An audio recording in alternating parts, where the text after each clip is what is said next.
The convergence point wasn't built for comfort. It was built for survival, which explained why everything looked like it had been designed by a committee of paranoid engineers with trust issues. The diplomatic observation deck jutted out from the station's hull like a metallic tumor, its reinforced transparent steel offering an unobstructed view of the Kepler 442 mining operation below.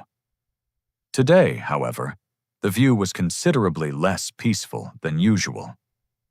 Ambassador Thexinen of the Corvani hegemony adjusted her exoskeleton's environmental controls for the third time in 10 minutes. The powered armor hummed softly as internal gyroscopes compensated for her nervous fidgeting. A dead giveaway that even a species known for their military pragmatism found the current situation unsettling.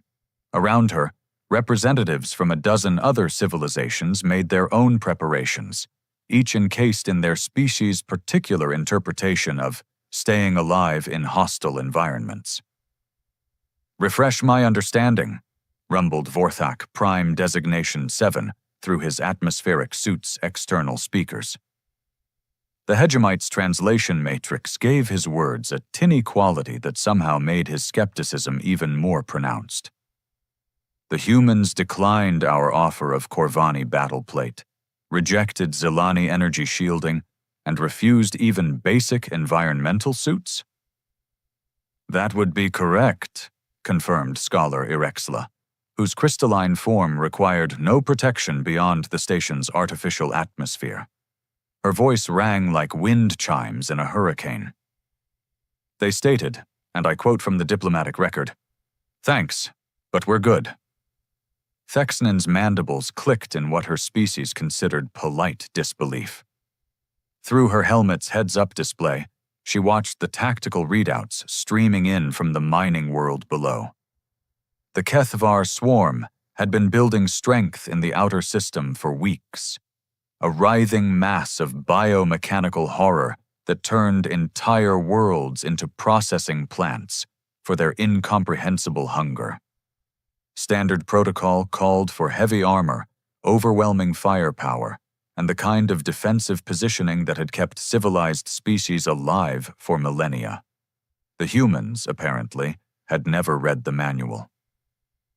"Perhaps their equipment simply appears different to our sensors," suggested Diplomat Karan, though even through her people's natural stoicism, doubt colored her translated words. The Meridian representative's biosuit rippled as she gestured toward the tactical displays. "Surely no species advances to spaceflight without developing adequate protection protocols." Vorthak's laugh was the sound of grinding metal. "Have you examined their historical combat data? These mammals have been throwing themselves at sharp objects for their entire recorded history. Their military doctrine appears to be run toward the danger while screaming." "Inaccurate," corrected Scholar Irexla, her crystalline structure pulsing with soft light as she accessed the galactic databases. "Human combat doctrine is far more sophisticated than that. It's run toward the danger while screaming, but do it cleverly." The conversation paused as the observation deck's main hatch cycled open with a soft hiss. The atmosphere equalization system worked overtime as the newest arrival stepped through, and every alien present turned to stare at what could only be described as the most casually dressed military advisor in galactic history. The human, Admiral Chen, according to the diplomatic roster, looked like she was prepared for a moderately brisk walk, rather than a briefing about interstellar warfare. Her uniform consisted of simple fabric in muted colors, with no visible armor plating, energy field generators, or life support systems beyond what appeared to be a standard communication device clipped to her collar. She moved with the kind of easy confidence that suggested either supreme competence or suicidal tendencies, possibly both. "Admiral," Thexinen said, her translator converting her mandible clicks into something approximating diplomatic courtesy. "We were just discussing your force deployment strategy, specifically your apparent lack of protective measures." Chen's smile was the expression of someone who had heard this question before, and found it mildly amusing each time. Ah, you mean the armor question. That's always popular at these interspecies briefings. She moved to the tactical display with fluid grace, completely unburdened by the massive protective systems that kept everyone else alive. Let me ask you something. When was the last time any of your species lost a significant military engagement? The silence that followed was telling. Vorthak's atmospheric suit recyclers worked audibly as he processed the question. We prepare extensively to minimize casualties. Our doctrine emphasizes protection and overwhelming force projection. Right. And how's that working for you against the Kethvar? Another uncomfortable pause.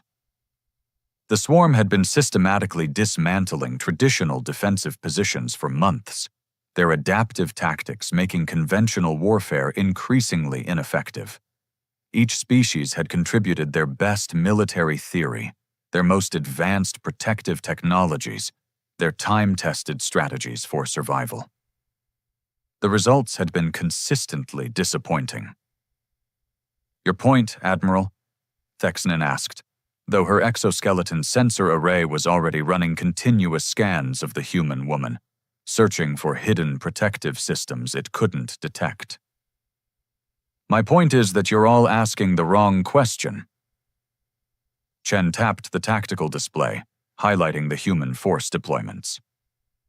You want to know why we don't wear armor, but what you should be asking is why you think you need it. Diplomat Karan's biosuit rippled with what her people considered polite confusion. Because we can be injured, because enemy fire can damage us, because basic survival instincts suggest avoiding harm? See, that's the fundamental difference right there, Chen said, her tone taking on the patient quality of someone explaining a particularly obvious concept to very bright children. You plan to take hits and survive them. We plan to not get hit at all. Scholar Irexila's crystalline form pulsed brighter. But surely that's impossible. In any engagement, some damage is inevitable. The mathematics of combat guarantee casualties. Do they? Chen pulled up a holographic representation of human military history, figures and statistics floating in the air between them. Tell me, what do you see when you look at our combat records? Vorthak leaned forward, his massive frame making his atmospheric suit creak softly. Extraordinarily high casualty rates, particularly in your pre-spaceflight conflicts. Your species seems almost wasteful of life. Now look at the tactical outcomes. The aliens studied the data more carefully, their various translation and analysis systems working to process the information. Slowly, patterns began to emerge. Patterns that didn't match any civilized species' understanding of warfare. You win, Thexnen said finally, her mandibles clicking in bewilderment. You consistently win, despite taking casualties that would cripple our forces. And we win fast, Chen added. While you're calculating optimal defensive positions and adjusting your armor configurations, we're already inside the enemy's decision cycle. By the time they figure out what we're doing, we've already done it. The tactical display chimed softly, indicating incoming transmissions from the mining world below. The Kethvar had been detected entering the outer system, their bioships moving in the typical swarm patterns that had proven so effective against conventional defensive strategies. Admiral, Vorthak said slowly, are you suggesting that your lack of protection is actually strategic? Chen's smile widened slightly. I'm suggesting that protection is a luxury we can't afford. Every kilogram of armor is a kilogram that isn't ammunition.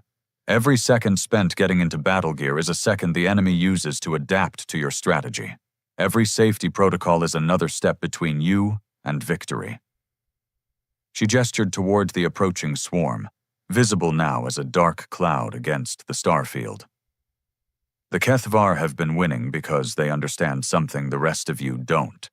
In warfare, adaptation beats protection every time. They change faster than you can adjust your defenses. And humans adapt even faster? Scholar Irexla asked. Humans don't adapt, Chen replied, her expression shifting to something that might have been predatory if the aliens had understood human facial expressions better. We improvise. There's a difference. The communication system crackled to life, filled with the calm, professional voices of human military personnel beginning their final approach to the contested world. Through the observation decks, speakers, the aliens could hear the casual banter of soldiers preparing for combat. No prayers for protection, no last-minute equipment checks, no elaborate protective rituals, just humans, talking to each other like they were heading to work. Which, Admiral Chen reflected as she watched the alien representatives process this information, was exactly what they were doing.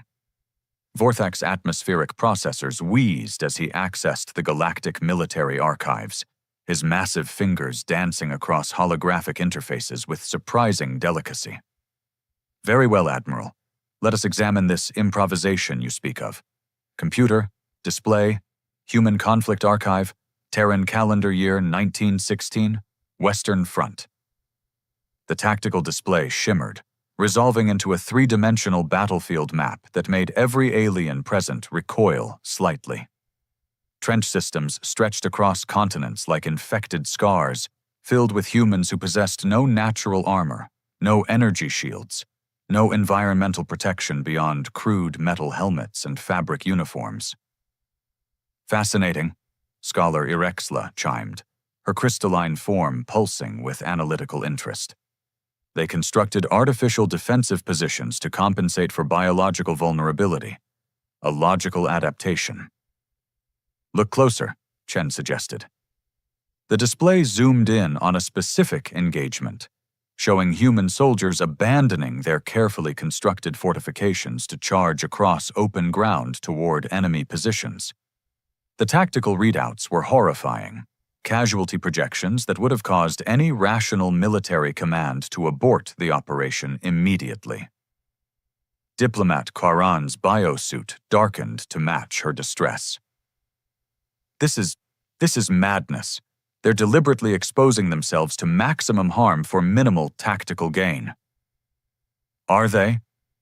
Chen manipulated the display, fast-forwarding through the engagement. Watch the outcome. The breakthrough came not through overwhelming firepower or superior protection, but through sheer unpredictability. Enemy defensive calculations, designed to stop rational actors, proved inadequate against forces willing to accept losses that no sane commander would consider acceptable. Computer, Thexanen commanded, her exoskeleton's analysis systems running furiously. Cross-reference with Corvani battle doctrine.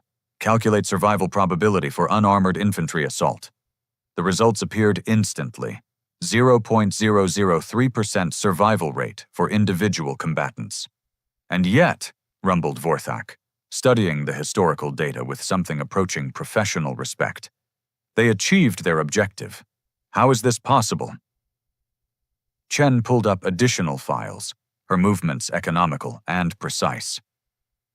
Because you're calculating individual survival rates, we calculate mission success rates. There's a fundamental philosophical difference. The display shifted to show the Pacific Theater, 1944. Alien representatives watched human amphibious forces assault fortified beaches with equipment that looked primitive by galactic standards. No powered armor, no energy weapons, no protective fields beyond the occasional tank or artillery barrage. By the meridian depths, Karan whispered, her biosuit's chromatophores cycling through colors of shock and disbelief. They're using metal projectiles? Chemical explosives? How did such crude weapons prove effective against prepared positions? Volume of fire, Chen replied. Speed of deployment. Willingness to accept casualties that would paralyze your command structures. She gestured to the tactical analysis streaming across the holo display.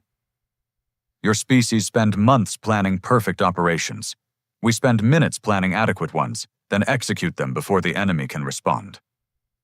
Scholar Irexla's harmonic voice took on a puzzled resonance. But surely this approach results in unsustainable losses. No civilization can maintain such expenditure of personnel. Computer, display, human population growth, Terra, 1940 to 1950. The demographic charts revealed something that violated every alien understanding of post-conflict recovery. Human populations had not merely recovered from their devastating wars, they had exploded beyond pre-conflict levels within a single generation. Vorthak's atmospheric suit made grinding noises as he processed this information. Impossible.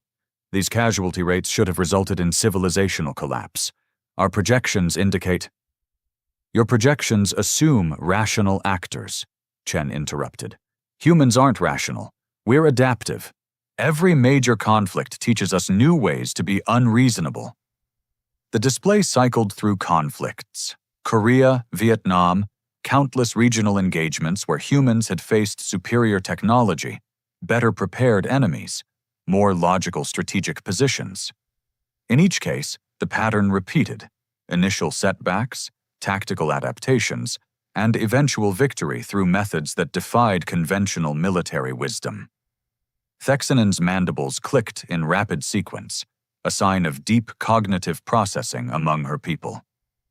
Admiral, I must ask directly, do humans actually learn from these conflicts, or do you simply persist until your opponents exhaust their rational responses? Why not both? Chen's expression suggested this was the most natural question in the galaxy. Your species develop better armor after each engagement. We develop better ways to make armor irrelevant.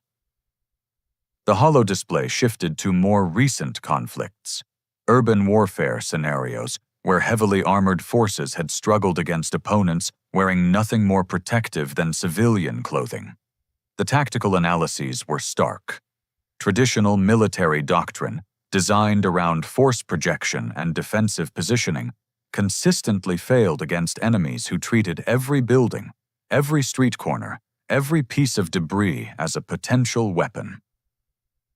These insurgent forces, Quaran observed, her biosuit rippling with analytical patterns.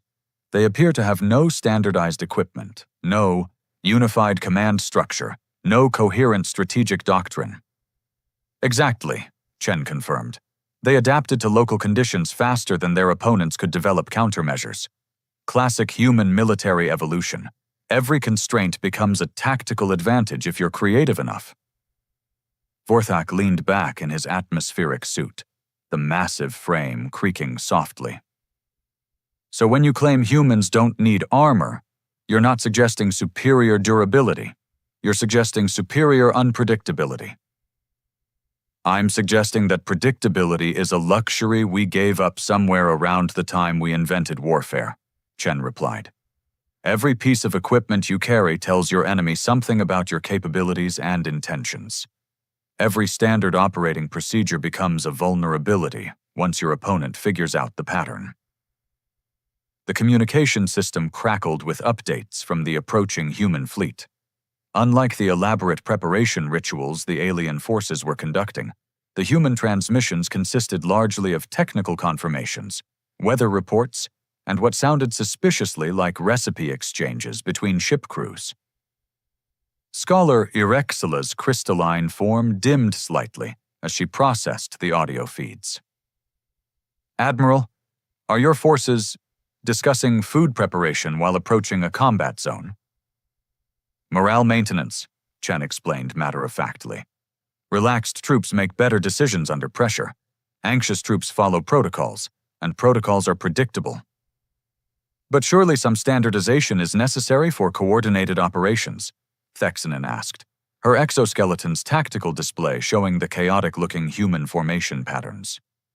Chen manipulated the holographic controls, overlaying the human deployment with traditional alien military formations. The contrast was striking. Where alien forces moved in precise, mathematically optimal patterns, human units seemed to drift across space in loose, almost organic configurations. Coordination, yes. Standardization, number. Watch what happens when we make contact. The first probe encounters were beginning. Automated systems from both sides testing ranges and capabilities. The alien representatives watched as human ships responded to Kethvar scout probes with tactics that seemed to change between individual engagements. No two encounters following the same pattern. No predictable response to enemy actions. Remarkable, Vorthak rumbled. Each engagement appears improvised. Not improvised, Chen corrected. Customized. Every human commander down there has studied the same basic principles, but they're applying them through their own decision-making processes. The Kethvar can't predict our responses because we're not following a predetermined script. The tactical display updated with real-time intelligence from the approaching swarm. Biomechanical ships arranged themselves in formations that had proven devastatingly effective against conventional forces, adaptive patterns designed to counter traditional military doctrine through superior numbers and tactical flexibility. And this, Chen said quietly, watching the enemy formation data stream across the displays, is where things get interesting. The Kethvar have been winning because they adapt faster than conventional forces can respond. They're about to discover what happens when they meet forces that were never conventional to begin with.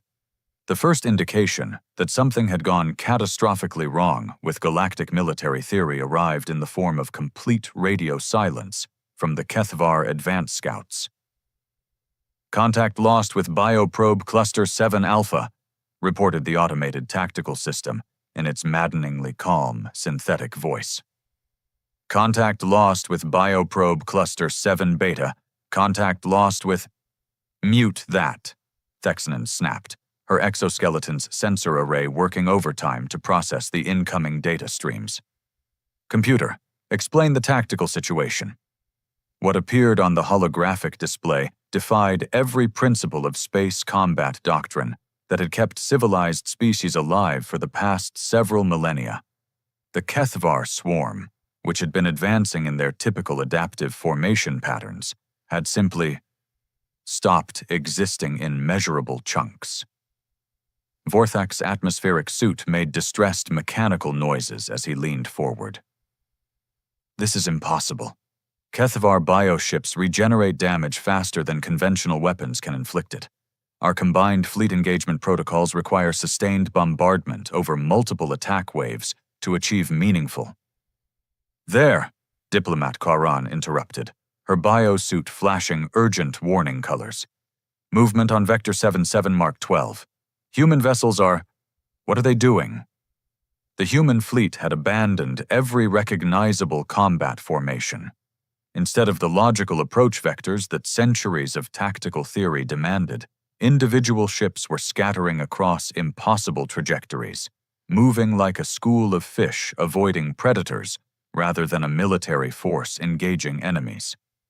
Scholar Irexla's crystalline structure resonated with confused harmonics.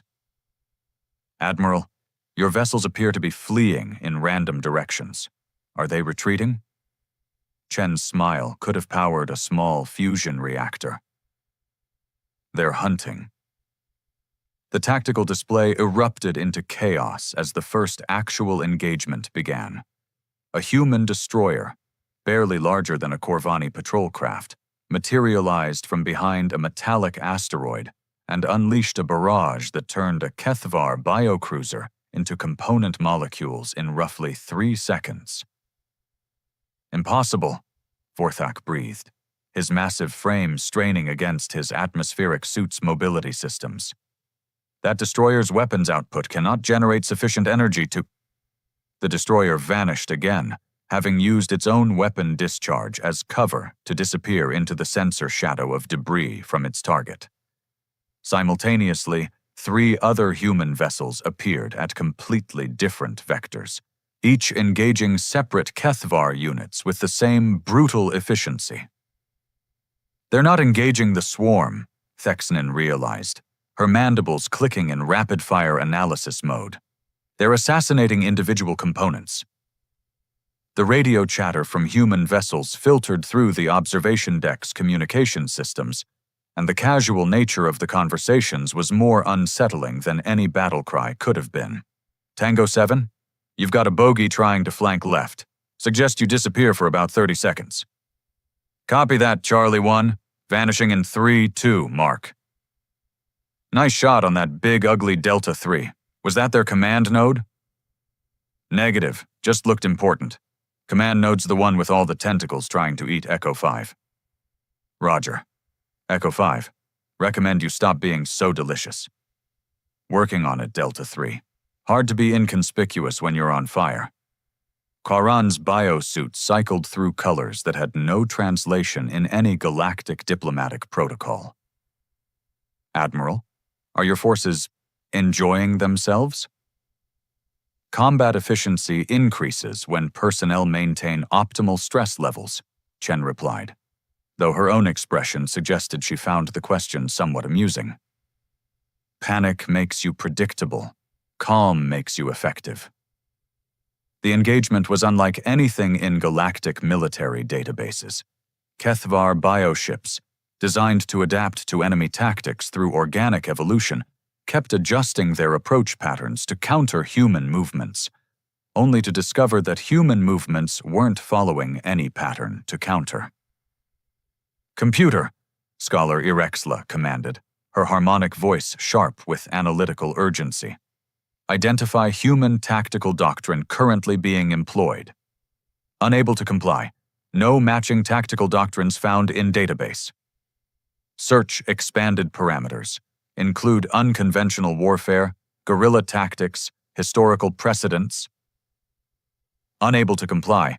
Human vessels appear to be operating under individual initiative protocols. No unified tactical pattern detected. Vorthak's suit made grinding noises as he processed this information. Individual initiative? In a fleet engagement? That should result in complete coordination breakdown within minutes. Should, Chen agreed, but watch their targeting priorities. The tactical display highlighted human weapon strikes, and patterns began to emerge. Not in how they moved, but in what they chose to destroy. Communication nodes, sensor clusters, bioships that seemed to be coordinating swarm movements. Every human vessel was making independent tactical decisions, but those decisions consistently degraded Kethvar command and control capabilities. They're not following a battle plan, Thexanen realized. They're improvising toward a strategic objective. Exactly. Every human commander down there understands the mission parameters, but they're free to achieve them however they think best. The Kethvar can't predict our tactics because we don't have tactics. We have principles. A particularly large Kethvar bioship, apparently some kind of command vessel, attempted to coordinate a concentrated assault on what appeared to be the human flagship. The response was immediate and educational. 17 human vessels materialized from sensor shadows and engagement blind spots, concentrating their fire not on the command ship itself, but on every other Kethvar unit within 50,000 kilometers. The command ship found itself alone, unsupported, and facing a human battle group that had somehow repositioned itself during the engagement without any detectable coordination signals. How? Quaran's question came out as barely a whisper through her biosuit's translation system. Mutual observation and independent decision-making, Chen explained. Each ship monitors the battle space and reacts to opportunities. No central command structure to disrupt. No communication protocols to intercept. No predictable response patterns to exploit. The Kethvar command vessel, isolated and outgunned, attempted their species' traditional adaptive response, rapidly evolving its biomechanical systems to counter the immediate threat. New armor configurations grew across its hull, weapon systems reconfigured for maximum effectiveness against human vessel designs. Propulsion systems shifted to optimal escape vectors. The human response was to ignore the command ship entirely and systematically destroy every other Kethvar unit in the engagement zone. They're not adapting to enemy adaptations, Vorthak observed, his atmospheric suit's analysis systems working furiously. They're making adaptation irrelevant. The Kethvar command ship is now perfectly optimized to fight the human vessels that were threatening it 60 seconds ago, Chen noted.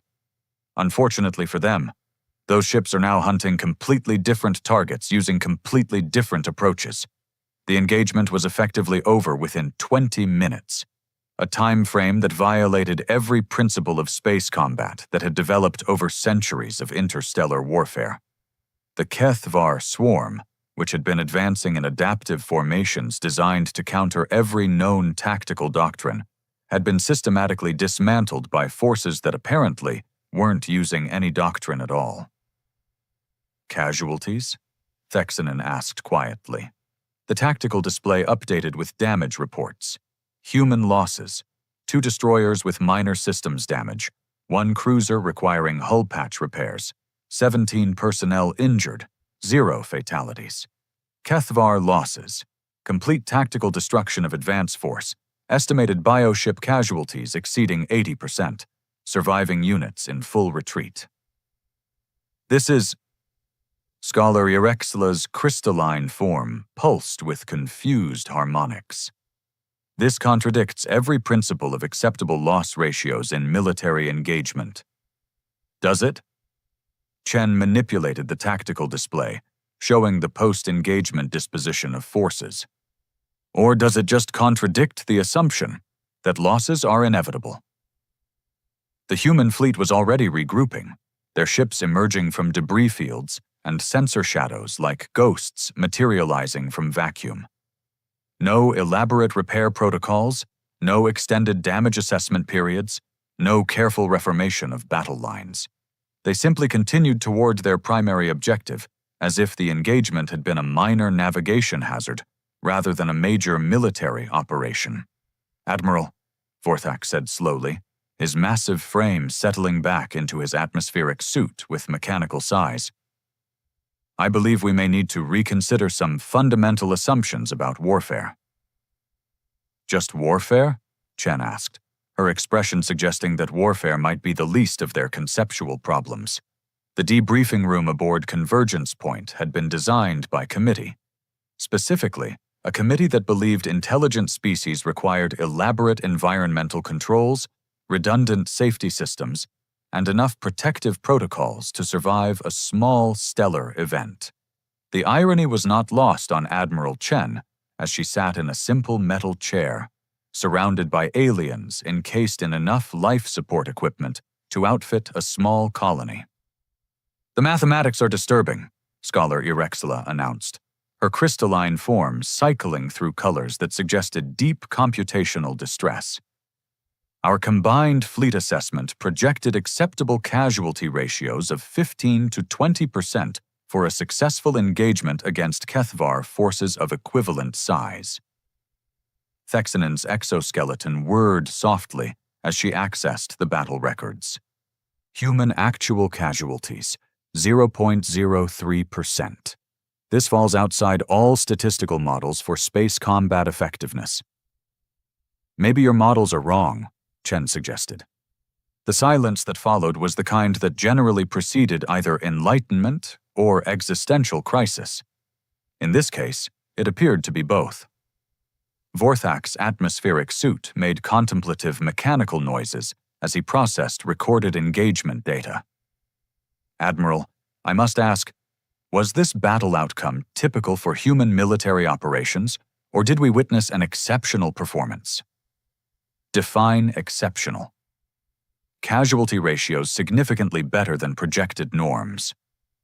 Chen considered this question with the gravity it deserved, which was approximately none. "Honestly, this was pretty standard, maybe even a little sloppy. Tango 7 took unnecessary risks during that flanking maneuver, and Echo 5 shouldn't have gotten caught in that debris field." Diplomat Karan's biosuit shifted through patterns that had no equivalent in galactic diplomatic protocols. "You consider 0 fatalities against a superior force to be sloppy?"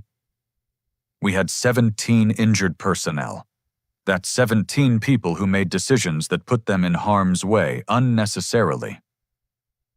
Chen's tone suggested this was a significant failure of operational planning. In a properly executed engagement, casualties should approach 0 across all categories. The alien representatives exchanged glances or the equivalent, given that several species lacked anything resembling eyes. The translation matrices worked overtime to convert their various forms of nonverbal communication into something approaching mutual understanding. "Admiral," Thexanen said carefully, "are you suggesting that human military doctrine considers any casualties to be tactical failures? I'm suggesting that if someone gets hurt, it means we didn't think fast enough or move smart enough to prevent it." Chen leaned back in her chair, with the casual confidence of someone who had never needed to worry about life support systems. Every other species in the galaxy builds their military theory around acceptable losses. We build ours around unacceptable losses. Scholar Irexla's harmonic voice took on frequencies that suggested philosophical vertigo. But this approach requires assuming that survival is always possible, regardless of circumstances. "Doesn't it?" Chen asked. "You've all spent millennia developing better ways to survive getting shot. We've spent millennia developing better ways to avoid getting shot in the first place." Vorthak's suit made grinding sounds as he leaned forward. "This implies a fundamentally different relationship with mortality than any recorded galactic species. Or a fundamentally different relationship with possibility," Chen countered. "You plan for failure and try to minimize the consequences. We plan for success and try to maximize the opportunities." The tactical displays around the room still showed the aftermath of the engagement. Kethvar bioships scattered across several thousand cubic kilometers of space, their adaptive biological systems rendered irrelevant by an enemy that had simply refused to engage with their adaptations. The strategic implications are... Karen's biosuit cycled through warning colors. "If human military capabilities are consistently this effective, the balance of galactic power will shift dramatically." "Will it?" Chen stood up, her movement fluid and unburdened by the massive life support systems that kept everyone else functional. "Or will you just have to get used to the idea that the universe isn't as dangerous as you thought it was?" Thexanen's mandibles clicked in rapid sequence, a sign of deep cognitive processing among her people. "Admiral, you speak as if danger is optional? Isn't it?" Chen moved to the observation windows, where the mining world below continued its slow rotation, blissfully unaware that it had just been the site of a battle that had redefined military theory. Every piece of armor you wear is an admission that you expect to get hurt. Every defensive protocol you follow is an acknowledgement that you expect to fail. She turned back to face the assembled representatives, her expression that of someone explaining a particularly obvious concept to very intelligent children. "What if you just didn't?" Scholar Irexla's crystalline form pulsed with confused harmonics. "Didn't what? Didn't expect to get hurt? Didn't plan for failure? Didn't build your entire civilization around the assumption that the universe is trying to kill you?" Vorthak's atmospheric suit recyclers worked audibly as he processed this concept. But the universe is demonstrably hostile to organic life. Radiation, vacuum, temperature extremes, hostile species. Survival requires extensive protective measures. Does it? Chen gestured toward the observation deck's environmental systems, the elaborate life support networks, redundant safety protocols, and backup systems for the backup systems. Or does survival require you to stop thinking like prey? The question hung in the recycled atmosphere, like a philosophical bomb waiting to detonate. Around the room, various species' life support systems hummed and whirred and recycled, a constant mechanical reminder of their biological vulnerabilities. "You're suggesting," Thexanen said slowly, "that our entire approach to everything is fundamentally flawed? I'm suggesting that you might be solving the wrong problems." Chen moved toward the exit hatch, her departure as casual as her arrival had been. You've spent so much time learning how to survive in a hostile universe that you never considered the possibility of making the universe less hostile.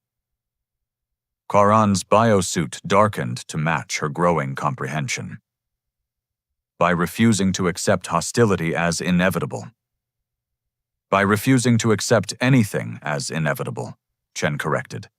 The Kethvar were winning because they adapted faster than you could build defenses. But adaptation assumes you're reacting to external circumstances.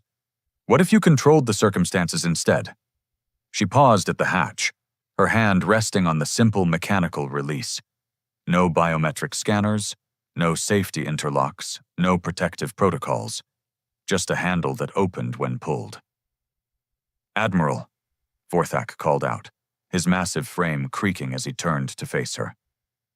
"What happens when humans encounter a problem that cannot be solved through refusing to accept its inevitability?" Chen's smile was the expression of someone who had heard this question before and found it fundamentally misguided. "We'll let you know when we find one." The hatch sealed behind her with a soft, pneumatic sigh, leaving the alien representatives alone with their life support systems, their protective equipment, and the growing suspicion that they had been asking the wrong questions for a very long time. Outside the observation deck, human ships continued their patrol patterns around the mining world. No elaborate defensive formations, no complex protective protocols, no redundant safety measures. Just humans, treating the vacuum of space like it owed them a living. Which, Admiral Chen reflected as she walked through corridors that had been designed to keep fragile organic life safe from a hostile universe. It apparently did.